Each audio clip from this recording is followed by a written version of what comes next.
Maraming mga mananampalataya ang naniniwala na sila ay anak ng Diyos, ngunit sino lamang ang mga tinanggap ng Diyos bilang kanyang anak? At sino ang mga kabilang sa kalaban ng Diyos?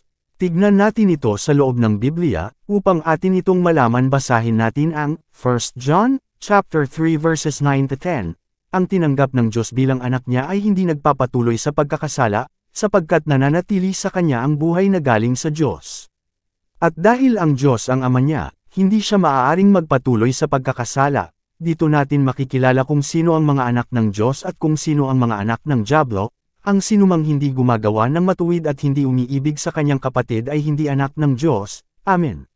Dito ay nalaman po natin kung sino lamang ang tatanggapin ng Diyos bilang kanyang anak, at ito ang mga tao na hindi nagpapatuloy sa pagkakasala, at dahil nasa kanya ang salita ng Diyos, hindi na siya dapat magkasala. At ang mga tao na hindi gumagawa ng matuwid, at hindi umiibig sa kanyang kapatid, at kapwa sila ay kabilang sa kalaban ng Diyos. Kaya naman patuloy po natin na unawain at sundin ang salita ng Diyos. Ikaw saan ka kabilang? Comment muna yan sa ating comment section para ating pag-usapan. For update please follow, like, comment and share.